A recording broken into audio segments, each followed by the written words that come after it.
Hello everyone and welcome to Ask Doktora Lala, the podcast.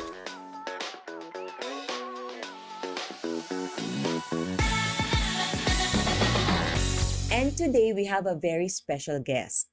She's not only beautiful, she's also smart, confident, and compassionate. And recently, she was crowned as Miss Lipa Tourism 2026. Guys, let us welcome Miss Maria Erica Valenzuela. Hello po, good afternoon. Hi, Erica! Hello po, Doktora Lala. So congratulations again on winning the title for Miss Lipa Tourism 2026. Thank you po. Hindi mo lang alam kung gaano talaga ako ka-proud sa'yo for what happened kasi from the start talagang kasama ka na namin. Yes po. And we believed in you talaga. Marami kami din na nag-pray. Bukod siguro sa talagang for you yung crown, you're really deserving. And not only deserving, but talagang wala akong masabi that you have it. I'm so proud of you. Thank you po. So, eto yung first na katanungan ko. So, for those who may not know na teacher ka, aside from being a beauty queen, paano mo nababalance yung time mo? Actually po, hindi po madaling i-balance yung time being a teacher and also since I joined a pageant po. There are times po na nagkakasabay po yung practice and yung work ko. And because of my principal, who is very understanding, after class po, inaalaw niya po ako na umattend ng practice. And I'm also thankful po kay Miss Georgia, our pageant director, kasi po inaalaw niya rin po ako kahit late po akong dumadating sa practice. And yun po, kailangan lang po ng time management and also dapat dedicated po tayo sa ginagawa natin. And kung dedicated po tayo at nandun po yung puso natin, magagawan po at magagawa natin ng paraan. See, alam nyo na yung reason guys kung bakit siya yung nanalo ng crown. So, thank you din po sa LCC and sa handler mo, kay Mama Bear and also kay Miss Georgia for opportunity kasi talagang mahirap mag-balance, especially if you're a teacher, no? po. And di ba graduate ka rin ng LCC?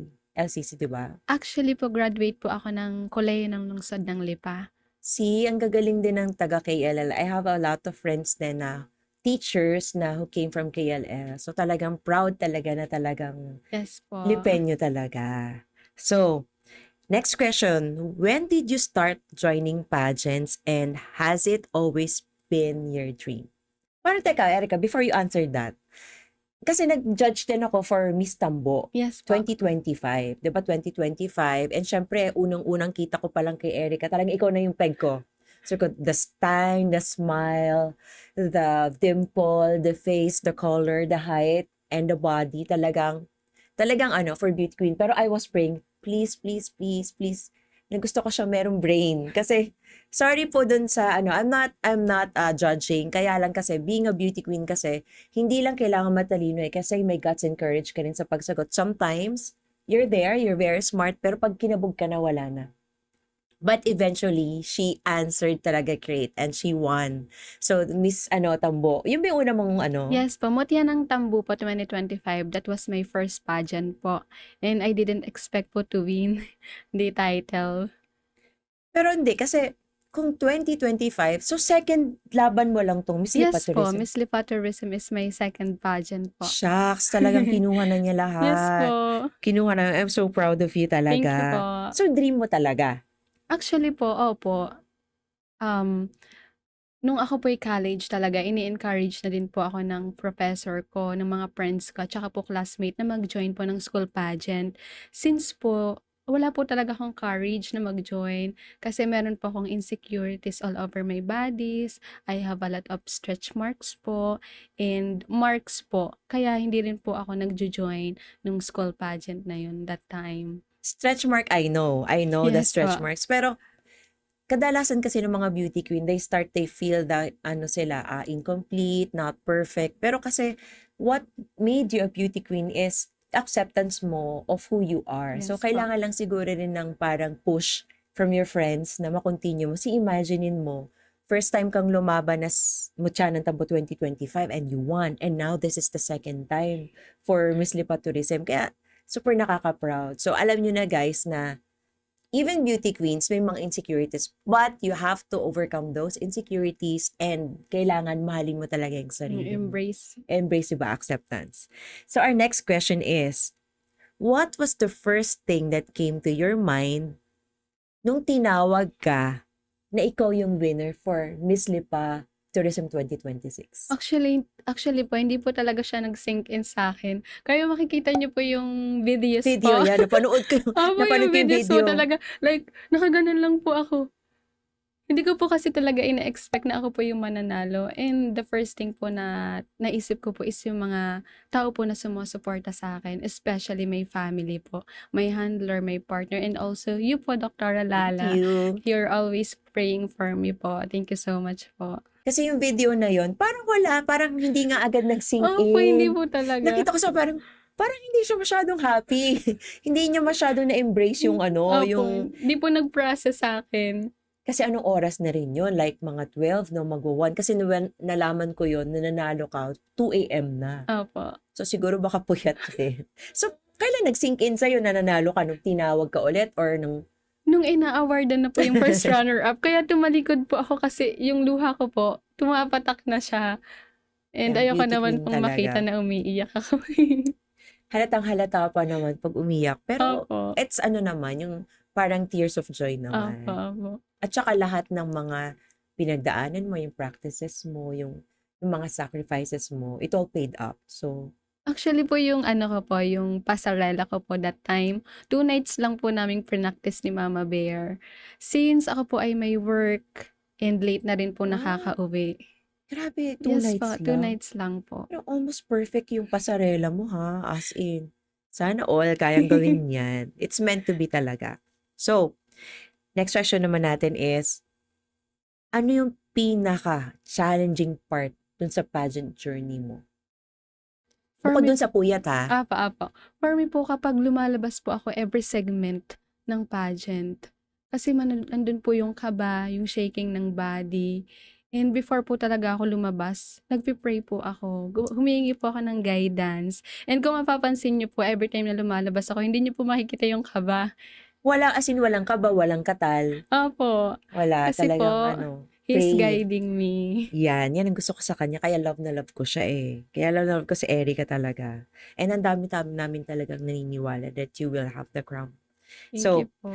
next is, how did you prepare mentally and emotionally for this specific competition? Kasi nagmutya ng tambukan na. Opo. I always ask lang po talaga guidance po kay God. Kasi po, kung tutuusin po, sobrang hirap po nung pinagdaanan, sobrang hectic po ng schedules. But dahil po, kung ibibigay niya po, kasi ibibigay niya eh. Kung para sa'yo talaga eh. Kaya naniniwala po talaga ako na it's happened because of God. Talagang acceptance din and faith, no, for the Yes journey. po. It's really for you. Plus, your name mo kasi may Maria eh. Yes po, May Maria Erica. So, Mama Marian ka talaga. So, ito naman, meron bang particular moment during the pageant na parang na-feel mo na you could actually win? Kasi, katulad ng habang nag-uusap tayo kanina, hindi mo alam na ikaw yung mananalo. Opo. Pero may part pa sa pageant na feeling mo, you'll get the crown. Wala po. Wala, no? Wala po Talaga. talagang feeling ko po ako yung mananalo kasi all the candidates po are all deserving to win. They have beauty and purpose po. And hindi ko po talaga ine-expect na ako po talaga yung mananalo since deserving po silang lahat. Pero ano talaga ako, sorry to say, pero ikaw talaga yung alam kong mananalo na. So every part of the pageant kasi, from your walk, from your smile, from your stance, pati pagpapakilala, even sa bikini na parang yun yung pinakaayaw mo eh. Kasi diba, you have Opo. insecurities. Pero I know that you can win that. Sorry po ha, talagang feeling ko talaga for me siya na talaga. So marami kami na, siguro for you, hindi. Kasi ikaw yung nandun sa lugar na yon, ikaw yung lumalaban. But for me, talagang panalo ka na. So ito na. Who has been your biggest source of inspiration throughout this journey? Yay! Baka yung boyfriend niya yan, yung partner niya, hindi. Sige.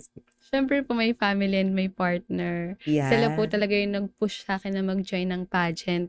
Kahit hindi pa ako ganun ka-confident, kahit talaga pong nagdadalawang isip pa ako. And since ina-encourage po nila ako, ina-uplift, yun, I joined the pageant po. Kasi ang ganda talaga ng ano niya, ang ganda na yun yung isang magandang personality, no? Sa kanya, it's family first, yung mga mahal sa buhay. So that's a great source of inspiration. Kasi halos naman lahat for now is talagang family, mom, dad, kapatid.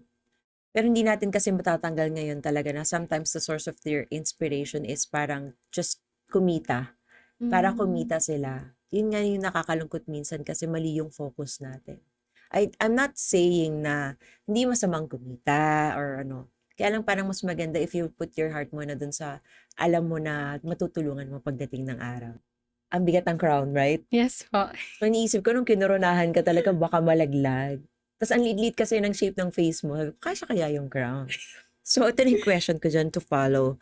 What does that crown mean to you personally? For me po, this crown mean to me, it represent responsibility more than recognition. Kasi po, being crowned as Miss Lipa Tourism, kailangan po we know how we can make difference for our city, how we can help our people. It's not about recognition, it's about responsibility po talaga. See, kaya siguro dun sa question mo is about yung parang every barangay has a story and every story needs to be heard. Yes Kasi hindi ko po. nakalimutan yung sagot yung parang, parang at that single moment na napakinggan ko, napanood ko, parang tumigil yung mundo ko. Saka pa nag-sink in sa utak ko na, yeah, she's right, na parang lahat, hindi ka specifically for Tambo lang, but for the whole barangay. So that's a very inspiring answer. Yes po. So, how do you plan to use your title to make Lipa City Tourism known? For me po, I will use my platform po para malaman din po na hindi lang po dito sa Batangas, but in the whole world po, kung gaano po kaganda ang Lipa City, kung ano po yung mga tourist destination na maaari nilang makita dito. Hindi lang po yung mga sikat na tourist destination, but also the hidden gems na makikita natin sa bawat barangay dito sa Lipa City. So, at least 'di ba ang ganda ng reasoning niyo about the barangay na sometimes pupunta ka sa barangay, iisipin mo lang gano'n. Pero nag-sink in pa sa kanya yung hidden gems na every barangay, 'di ba? So, super ganda nun. Plus, ang hindi nila alam that Lipa City is actually the third coldest Yes sa po, yes po. Pilipinas. Malamig po sa Lipa, kaya lumipat na po kayo dito sa amin sa Lipa. Pero pag-isipan niyo rin po maigi para hindi na po masyadong dagdag traffic. Hindi, joke lang. Hindi kasi lahat naman everywhere naman, ano. Iisip ko kasi talagang super traffic sa Lipa. But hindi pala sa Lipa. May worse traffic pa than in Manila. Hindi, baka maban ako sa bansa na to kaya hindi ko na sabihin. It's out of the Philippines, out of the country, na super traffic. Grabe. Parang nandun lang ako sa parking, maglalakad lang sa papunta ng mall. Parang 1 oras. What is one thing people would be surprised to learn about you? Kasi, okay, alam na nila ngayon na teacher ka pala, na you're a board passer, you're actually educating students, bukod sa pageantry mo, bukod sa pagiging queen. Ano yung hindi alam ng mga tao about you? Kahit comedy, kahit ano. Ako po ay shy type talaga. Sobrang Ha? shy type po ako. Siya, Even po may birthday-han sa kapitbahay kapag po kami ay, pinapapunta. Nahiya po akong pumunta kahit invited. grabe. Gano'n po. Pero ang galing mo i-overcome yung shyness mo, no? Opo. Kasi kung shy type, kapitbahay lang, hindi pa makapunta. So, alam nyo guys na medyo mahiyain pala si Miss Erica. Opo. Eto, if you could describe your pageant journey in 3 words, what would they be? Um, growth, faith, and purpose po. Yan na eh. Yan tayo eh. Yan yung winning na eh. Parang sarado na ba to? Last na ba to? Last question na ba yon? Kasi yun na yan eh. Yun na yun na yung talagang title as a beauty queen eh. It's not all about beauty. Parang importante ka rin kasi yung matututo ka, that's growth, Opo, yung purpose mo sa buhay, at saka yung, ano nga, sorry, faith. hindi, sorry po. Yung growth and faith kasi sa akin, always number one, the faith. Yes po. Yan. So, yun talaga, for you to have the crown, should have all of these. Kasi when you have all of these, you'll be confident. So, katulad ng nangyari sa'yo, Yes po. mahiyain, pero biglang na-overcome yung fear. It's because of your faith and syempre yung personality. Yes po. Actually po, Dr. Lala, it was my first time po wearing a swimwear. Pero ikaw Opo. nanalo! Kaya po, nung tinawag po ako na candidate number 10, sabi ko po, huh? Gumano po ako sa mga judges talaga. Tapos, hindi ko po ina-expect kasi yung mga co-candidates ko po sobrang sexy, ang gaganda Hoy, ang ng sexy mo katawan. ha. In fairness, ang sexy mo, it's not about yung body lang yung body language. Bukod dun sa super galing na paglalakad, like, as in, parang level up, like Catriona Gray yung lakad Oh. niya. Super galing maglakad, like Pia Johnson yung lakad. It's not just wearing your swimsuit Ang kagandahan dun is the level of confidence na nandun ka. No, Opo. although nahihiya ka Opo. maglakad, but still, di ba, best in swimwear. So, no Opo. doubt na din for me. Talagang bias na talaga si Doktora Lala. Sorry po. What was your favorite part of the competition? Sana yung bikini. For me po, my favorite part is knowing my candidate.